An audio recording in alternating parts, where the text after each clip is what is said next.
गासैनिसिमबो हामलायनाय थाबाय।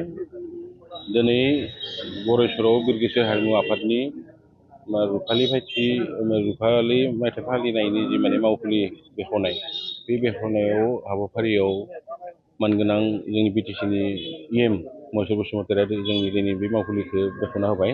बिथांनिसिमबो साबायखर थाबाय।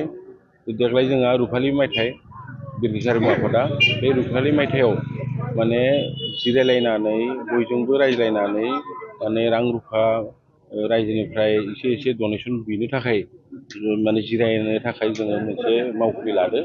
दिनै बेखौ जों बेखेवबाय।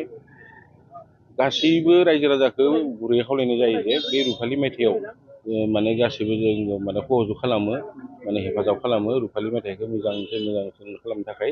थांनाय बारफोरावबो बिरगोस्रि हारिमु आफादा मोजाङै प्रग्राम जाबोदोंमोन।